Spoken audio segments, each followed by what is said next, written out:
Muy buenas tardes, bienvenidos de nuevo a Negocios Televisión, bienvenidos al espacio de las noticias del día, pendientes de la actualidad de las últimas horas, fijándonos en las elecciones en Estados Unidos, nuevas acusaciones por parte de Donald Trump, la sorpresa de Joe Biden, pendientes también de la alerta máxima en Francia después del ataque a la línea ferrocarril que ha tenido lugar durante esta mañana. Hay declaraciones por parte de la alcaldesa de París, pendientes también de Benjamin Netanyahu, reunido ya en estos momentos con Donald Trump, mientras que en el conflicto ucraniano estamos pendientes precisamente del propio Donald Trump. Le decía a Zelensky que Rusia es una máquina de guerra, mientras tenemos un nuevo incidente en el Mar Negro. Rusia acaba de interceptar 2 cazas británicos. Enseguida les contamos todo esto, pero empezamos poniendo el foco en Barack Obama, el expresidente de Estados Unidos, que ha respaldado a Kamala Harris como candidata demócrata a la presidencia de Estados Unidos, lo que significa que la vicepresidenta se ha ganado el apoyo de todas las figuras de alto perfil político del partido para su candidatura a la Casa Blanca. El expresidente no había dado su apoyo inmediatamente después de la decisión de Biden de retirarse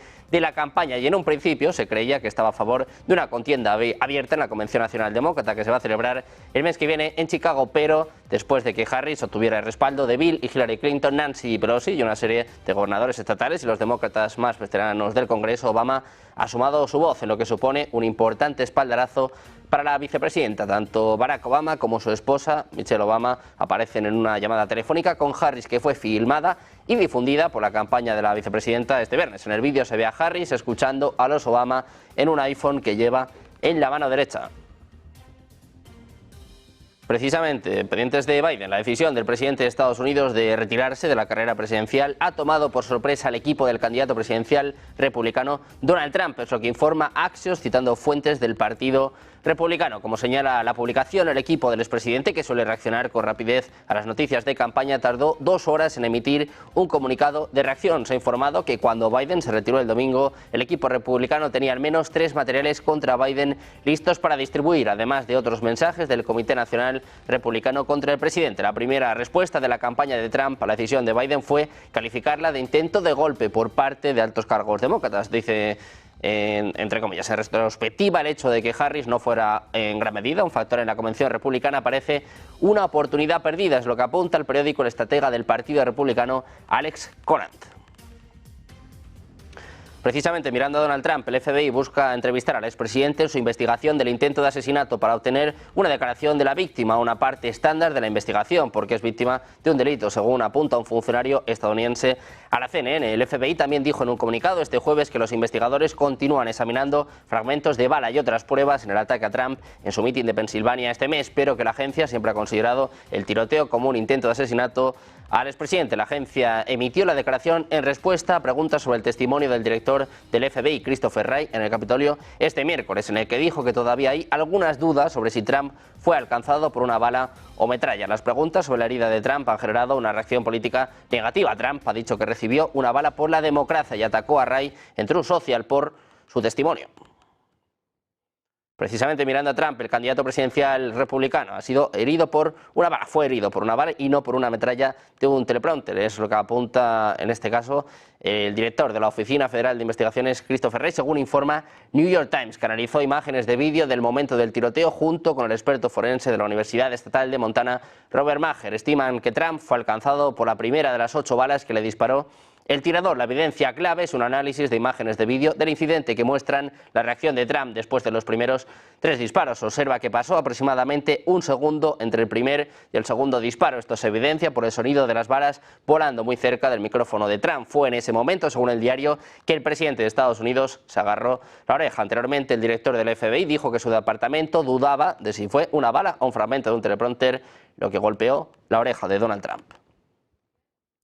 Precisamente el expresidente de Estados Unidos ha instado en una conversación telefónica a Volodymyr Zelensky a poner fin al conflicto militar con Rusia, recordándole las grandes victorias militares de la máquina de guerra rusa. Así lo revelaba el propio candidato republicano en una entrevista con Fox News, respondiendo a la pregunta sobre si iba a dejar de financiar a Ucrania si llega a la presidencia. Decía Trump: el presidente Zelensky me llamó y le dije, tenemos que acabar con esta guerra. Rusia es una máquina bélica, te enfrentas a una máquina de guerra. Derrotaron a Hitler, derrotaron a Napoleón y están luchando una guerra. El exmandatario aseguró que el ejército ruso cuenta con millones de minas y miles de tanques, mientras que esa ofensiva de primavera de las Fuerzas Armadas ucranianas nunca ocurrió. También miramos al secretario general de las Naciones Unidas, António Guterres, ha instado a los países de todo el mundo a detener los conflictos armados como parte de la tregua olímpica antes de que los Juegos Olímpicos de París comiencen en apenas unas horas. Guterres se reunió con el presidente del Comité Olímpico Internacional, Thomas Bach, y dijo que los Juegos serán una oportunidad para la paz. Decía Guterres: quiero expresar el apoyo total de las Naciones Unidas al COI. Vivimos en un mundo dividido donde los conflictos proliferan de manera dramática. Precisamente, mirando a Israel, el ministro de Asuntos Exteriores israelí, Israel Katz, ha afirmado este viernes en una publicación en X que el último ataque a la red ferroviaria francesa fue ejecutado bajo la influencia del eje del mal de Irán. Decía literalmente, como advertía mi homólogo francés esta semana, basándose en información en poder de Israel, los iraníes están planeando ataques terroristas contra la delegación israelí y todos los participantes olímpicos. Dijo que se deben tomar medidas preventivas para detener los supuestos planes de Teherán. Israel culpa a Irán de los ataques que han tenido lugar hoy en Francia.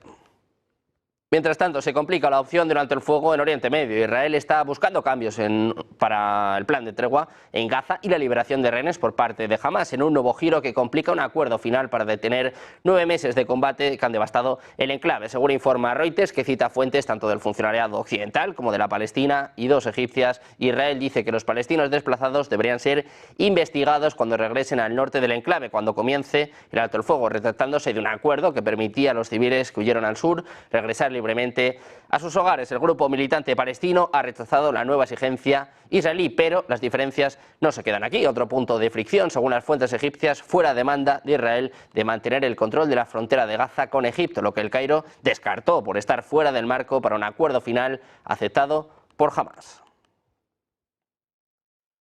Precisamente, la misión de Irán ante la ONU ha desmentido las declaraciones de Jerusalén de que Teherán y sus aliados están preparando supuestamente ataques terroristas contra atletas y turistas israelíes en los Juegos Olímpicos de París. Es lo que informaba la cadena iraní Press TV. Dice que los actos terroristas no forman parte de los métodos de la resistencia islámica, que las mentiras y los engaños no pueden cambiar la posición del demandante y del demandado. Es lo que cita el canal en un extracto de la declaración de la misión iraní. El jueves, el medio israelí Ynet informaba de que el ministro de Asuntos Exteriores envió una carta a su homólogo francés en la que afirmaba que las autoridades del país tienen información sobre la amenaza de atentados terroristas contra deportistas y turistas israelíes durante los Juegos Olímpicos de París. Según las estimaciones del Ministerio de Asuntos Exteriores de Israel, la amenaza potencial proviene de satélites iraníes. Precisamente, mirando a Irán, Washington ha informado a Teherán de la disposición de la administración del presidente de Estados Unidos, Joe Biden, a implementar un rápido retorno al plan de acción integral conjunto. Así lo informaba el periódico Al Jazeera, citando una fuente en el Consejo Supremo de Seguridad Nacional de Irán. Según él, el 23 de julio, la parte estadounidense informó a las autoridades iraníes que la administración Biden está dispuesta a negociar un rápido regreso sujeto a modificaciones menores al mismo. Y pendientes de Estados Unidos, varios cohetes fueron lanzados este jueves contra la base aérea de Ain al-Assad, en Irak, que alberga a tropas estadounidenses. Es lo que informa Reuters, citando a funcionarios de seguridad iraquíes. Dice que 4 cohetes cayeron en las inmediaciones de un puesto avanzado, es lo que apuntaba una fuente, mientras que otra afirmó que se había producido un ataque con un dron y 3 cohetes que cayeron cerca del perímetro de la base. Ninguno de los cohetes cayó dentro de la base, por lo que no se registraron en ella heridos ni daños, según recoge Fox News, que cita a un funcionario de defensa de Estados Unidos. El ataque se produce días después de que funcionarios estadounidenses e iraquíes se reunieran en una cumbre organizada por el Pentágono para discutir el fin de la coalición contra el Estado Islámico en Irak. También hablamos del secretario del Departamento de Defensa de Estados Unidos, Lloyd Austin, ha asegurado que es la primera vez que ven a China y Rusia volar de esa manera, en referencia a las patrullas conjuntas con bombarderos nucleares cerca del estado estadounidense de Alaska, en la zona norte del Océano Pacífico. Decía Austin, en cuanto a los aviones rusos y chinos que volaron juntos en el norte, no fue una sorpresa para nosotros. Seguimos de cerca estos aviones, los rastreamos y los interceptamos, lo que demuestra que las fuerzas están preparadas todo el tiempo y que tenemos muy buenas capacidades de vigilancia. Añade que es la primera vez que ven a ambos países volar juntos de esa manera, es lo que expresaba Austin en rueda de prensa. Además, ha recordado que los siguieron muy de cerca y que serán capaces de volver a interceptarlos si vuelven a realizar acciones similares. Decía Austin, no entraron en nuestro espacio aéreo, creo que el punto de aproximación más cercano fue a unas 200 millas de nuestra costa. También miramos a China. Dice que las patrullas con Rusia cerca de Alaska se ajustan al derecho internacional. El ejército chino aseguró que las recientes patrullas aéreas realizadas conjuntamente con las fuerzas rusas en el mar de Bering cerca de Alaska se ajustan al derecho y las prácticas internacionales. El portavoz del Ministerio de Defensa, Sun Xiaohuan, ha confirmado este viernes en una rueda de prensa que se llevaron a cabo las patrullas en el marco de un plan de cooperación anual entre los ejércitos chino y ruso.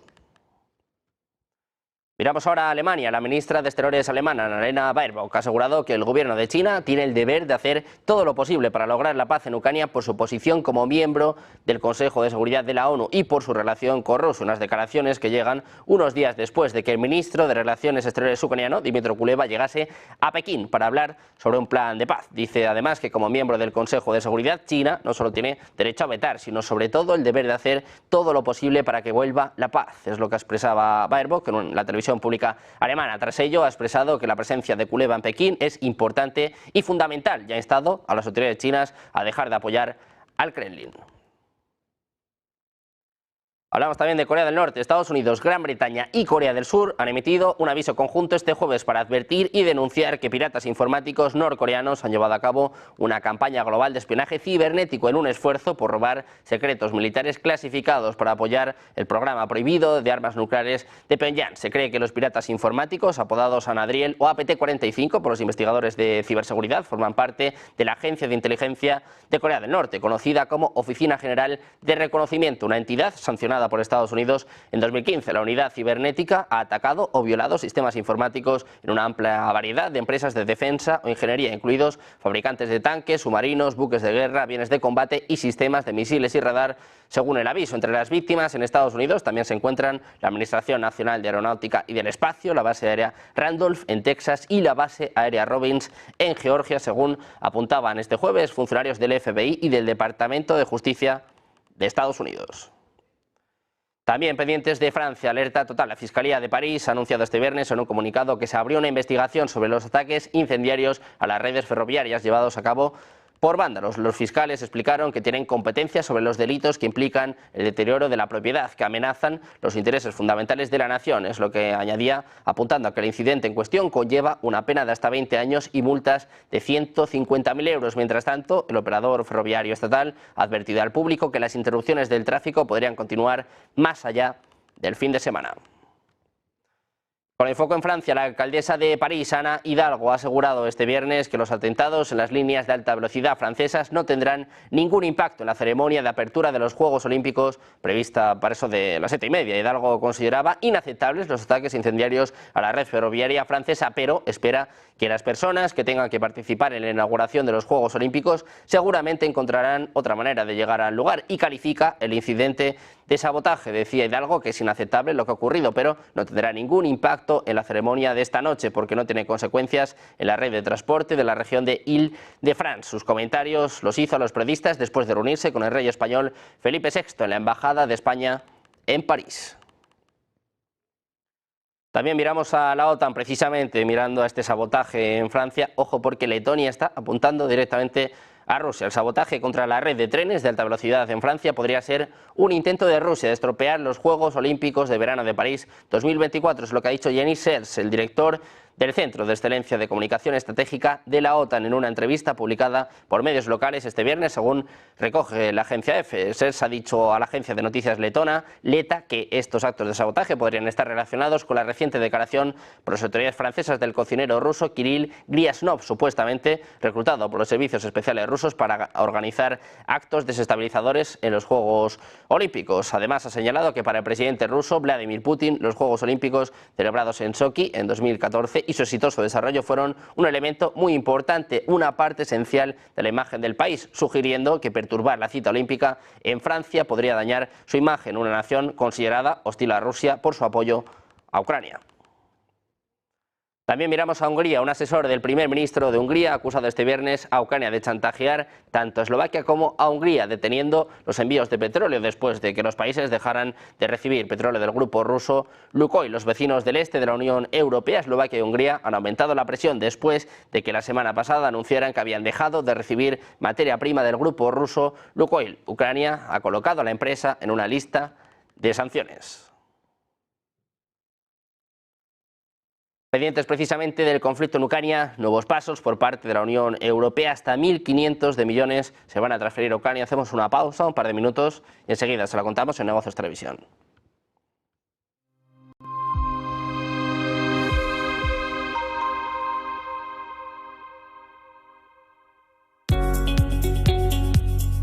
En Arquia Banca nuestros clientes son lo primero. Por eso les ofrecemos soluciones de inversión personalizadas y adaptadas a su perfil de riesgo. Nuestro método: diseñamos una estrategia a largo plazo combinando fondos consolidados y diversificados tras realizar un exhaustivo análisis de los mercados y las tendencias globales. Arquia Banca. Cuidamos de su patrimonio como si fuese nuestro. Creemos que la sociedad actual necesita más arte y más color. Le da a la gente la oportunidad de asimilar diferentes perspectivas. Es realmente un placer pintar este cuadro, porque es una hermosa imagen para comenzar. Lo último que pintaremos es el auricular en vez del pendiente. Using a classic and merging it with modern. This is very provoking. ¿Qué es Bitcoin? Hoy vamos a explicarles qué es exactamente Bitcoin, explicándoles los conceptos básicos para que entiendan esta criptomoneda de la que todo el mundo lleva años hablando. Esta explicación les servirá para saber también qué son exactamente las criptomonedas y cómo funcionan, para que puedan tener una noción un poco menos técnica de cómo funciona todo esto y a lo que nos referimos con cada término. Bitcoin es una criptomoneda o moneda virtual, concretamente la primera que fue desarrollada. Es la criptomoneda que le ha marcado el camino a todas las demás que llegaron después utilizando su tecnología. Esta tecnología es la cadena de bloques o tecnología blockchain, que también se utiliza para otras cosas. La primera de las criptomonedas fue creada por Satoshi Nakamoto, que es el seudónimo que corresponde a una persona que nadie sabe exactamente quién es, aunque sí que es cierto que ha habido muchas teorías. Esta persona publicó en 2009 un artículo en el que describía un sistema de pagos P2P al que llamó Bitcoin. Al cabo de unos meses, él mismo publicó la primera versión del software que permite gestionar la red de la moneda y que además empieza a interactuar con los primeros interesados en foros. La cantidad total de bitcoins que se emiten cada año está determinada por su algoritmo y pasa lo mismo con el resto de criptomonedas. Bitcoin está desarrollado para que cada 4 años se reduzca por 2 su producción y para que solo se emitan un total de 21 millones de bitcoins. Después simplemente dejarán de crearse. Esto es una diferencia fundamental con las monedas convencionales, puesto que los bancos modifican su valor a su libre albedrío. Por lo tanto, las monedas se pueden devaluar, mientras que Bitcoin quiere ofrecer algo más de estabilidad. En definitiva, entre los usos más destacados de Bitcoin cabe mencionar los siguientes, como por ejemplo pagar utilizando estas propias criptomonedas, obtener intereses por los bitcoins que poseas, algo similar al concepto de un depósito bancario, también obtener un préstamo utilizando como garantía tus bitcoins, cubrir tu exposición financiera con derivados en mercados regulados y por último obtener réditos de inversión mediante la compra-venta de bitcoins, al ser un activo que teóricamente tiende a revalorizarse en un escenario de demanda constante.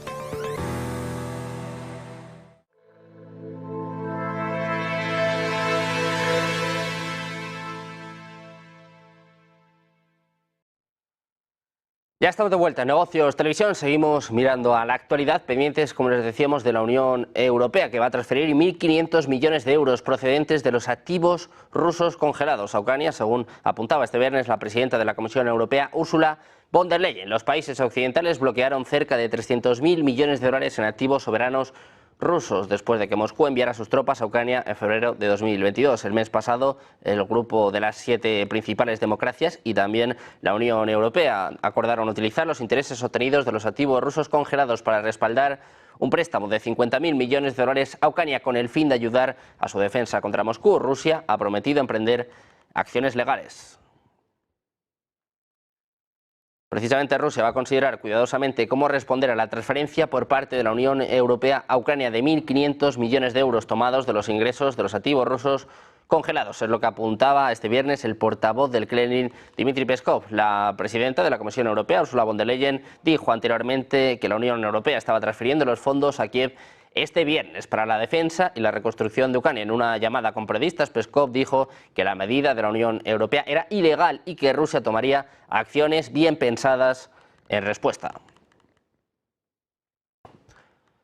Pendientes también de Reino Unido, su gobierno se ha negado a impugnar la competencia de la Corte Penal Internacional para emitir una orden de arresto contra el primer ministro israelí Benjamin Netanyahu. Así lo informaba un representante del jefe del gobierno británico citado por el periódico The Guardian. El 20 de mayo, el fiscal de la CPI, Karim Khan, solicitaba una orden de arresto para Netanyahu y el ministro de Defensa israelí Yoav Gallant. Según él, los fiscales han recopilado pruebas que sugieren que son responsables de crímenes de guerra cometidos en la Franja de Gaza desde el 8 de octubre de 2023. A finales de junio, The Jerusalem Post informaba de que la CPI, como parte de los procedimientos previos al juicio, había aplazado una decisión sobre la emisión de órdenes de arresto para Netanyahu y Gallant, después de que Reino Unido, encabezado por el primer ministro Rishi Sunak, presentara un escrito amicus curiae contra la competencia del tribunal en el asunto. Como resultado, el tribunal no solo accedió a la solicitud de Londres de intervenir en el juicio, sino que también concedió el derecho a otros países a expresar su posición sobre este caso.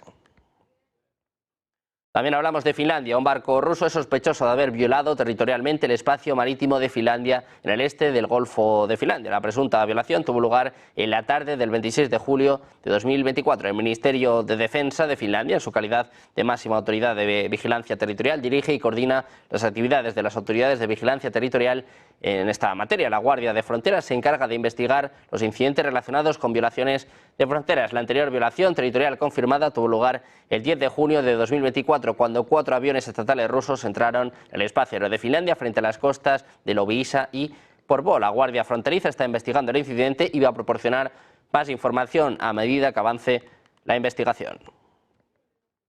También miramos a la fragata Almirante Goskhov. Ha llegado en escala de negocios al puerto de Orán, es lo que informa el servicio de prensa de la Flota del Norte. La fragata Almirante Goskhov de la Flota del Norte ha entrado en el mar Mediterráneo, está buscando submarinos en el Atlántico y ahora apuntan también a que el comandante de la fragata Almirante Goskhov ha hablado sobre la visita del presidente cubano al barco. Dicen que hoy un destacamento de barcos de la Flota del Norte encabezado por la fragata Almirante de la Flota de la Unión Soviética Goskhov, que realizaba tareas de crucero en la zona del Mar Lejano, hizo una escala de negocios en el puerto de Orán de la República Democrática Popular de Argelia, es lo que apunta el servicio de prensa. Junto con él llegó al puerto el buque cisterna mediano Academic Pasin. La visita de los marineros rusos durará varios días. Los buques rusos, que además ayer les contábamos que van a atracar en Cuba el próximo 27 de julio, ahora han llegado a Argelia.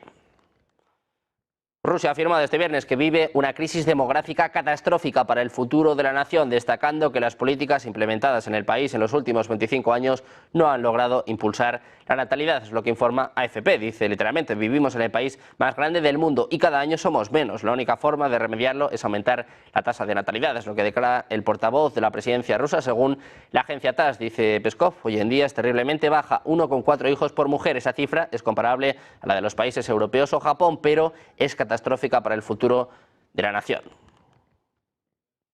El secretario de prensa del Kremlin, el propio Peskov, mencionaba este viernes que el expresidente de Estados Unidos y actual candidato republicano, Donald Trump, parece estar mostrando un mayor grado de comprensión en mantener abiertas las líneas de comunicación entre Rusia y los Estados Unidos, pero que en realidad esto no afecta significativamente nada. Dice que Trump está mostrando un poco más de sabiduría en términos de mantener canales de diálogo, pero de facto no tiene un impacto especial en nada. Hay que ser conscientes de eso aquí. Subrayó que si Trump está intentando un cambio sutil en su enfoque hacia Moscú, esto no debe confundirse con un efecto significativo en el contexto más amplio. Peskov calificó las palabras de Trump de que Rusia derrotó a Napoleón y a Hitler como inútiles para la mayoría de la audiencia estadounidense. Dice que a la mayoría les vendría bien conocer las muchas páginas gloriosas de la historia rusa. El Kremlin dice además que Trump es un representante de una élite política que alberga sentimientos antirrusos y que no es tan diferente de los demás. Miramos de nuevo a Rusia. Les contamos que un caza ruso no ha permitido que aviones de reconocimiento y 2 cazas Typhoon de la Fuerza Aérea Británica violaran la frontera estatal. En concreto, según están informando, sobre el Mar Negro. Es lo que apunta en los últimos minutos el Ministerio de Defensa ruso. Dice que Rusia ha enviado un avión de combate sobre el Mar Negro para escoltar aviones de guerra británicos. El Su-27 fue despegado después de que un avión de reconocimiento RC-135 y 2 cazas Typhoon británicos fueran detectados sobre el Mar Negro. Es lo que está apuntando el Ministerio de Defensa. Nuevo incidente en el Mar Negro. Rusia intercepta 2 cazas y un avión de reconocimiento de Reino Unido. Mientras tanto, Rusia ha comenzado a incluir drones nuevos y de bajo costo en sus ataques de largo alcance contra Ucrania para intentar identificar defensas aéreas, firmar cualquier daño y actuar como señuelos, es lo que apunta un funcionario de espionaje militar ucraniano. Los dos nuevos tipos de aviones no tripulados que Rusia ha utilizado en 5 ataques en las últimas 2 o 3 semanas, incluido un ataque nocturno este jueves, se producen a partir de materiales como espuma de plástico y madera contrachapada, es lo que apunta el funcionario a la agencia Reuters. También miramos a Ucrania, ha vuelto a atacar este viernes el aeródromo de Saki en la península de Crimea, donde habría destruido un radar, es lo que informa el canal de Telegram Astra. El ataque ucraniano con misiles de largo alcance a Tams, que dejó 2 soldados rusos heridos por metralla, fue confirmado a Astra por fuentes en los servicios de emergencia crimeanos. En la base, que ha sido atacada en varias ocasiones desde el inicio de la guerra, se produjo un incendio. De los 4 misiles lanzados por Kiev, 2 de ellos alcanzaron sus objetivos y otros 2 fueron derribados por las defensas antiaéreas rusas, según está informando la agencia EFE. Precisamente mirando a Ucrania, la decisión de Ucrania de suspender el tránsito de petróleo del grupo ruso Lukoil, en concreto, apunta a que no es un chantaje ni a Hungría ni a Eslovaquia. Dice, en este caso, un alto cargo ucraniano que la llegada de ciudadanos húngaros a Hungría y Eslovaquia se realizó de conformidad con las sanciones de Kiev contra la compañía y no tuvo nada que ver con un chantaje, es lo que apuntaba este viernes a Reuters el asesor presidencial ucraniano Mijailo Podolyak, rechazando una declaración húngara. El mes pasado Kiev adoptó sanciones que bloquean el tránsito de crudo ruso a través del oleoducto. El lunes Hungría y Eslovaquia llevaron su queja a la Comisión Europea pidiendo que se utilice un acuerdo de asociación que, según ellos, significa que Ucrania no puede bloquear el tránsito de petróleo. Un asistente del primer ministro húngaro acusó el viernes a Ucrania de chantajear a Hungría y Eslovaquia, suspendiendo los envíos de petróleo. Dicen que la situación con la suspensión del tránsito de petróleo ruso a través del oleoducto Druzhba hacia Hungría y Eslovaquia no tiene nada que ver con un chantaje en la versión ucraniana. Es lo que apuntaba Podolyak en un comentario escrito.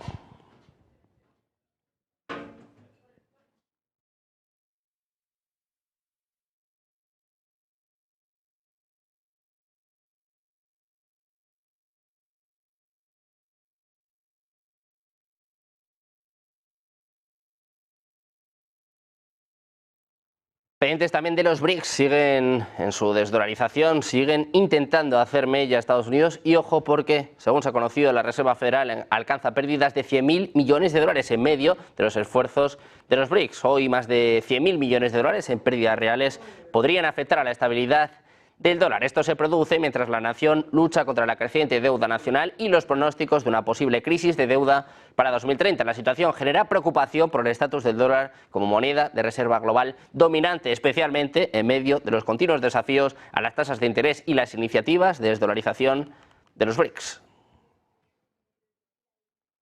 Pendientes de más noticias, más actualidad, como siempre, el mejor análisis. Hacemos una pausa, un par de minutos y enseguida con los expertos en Negocios Televisión.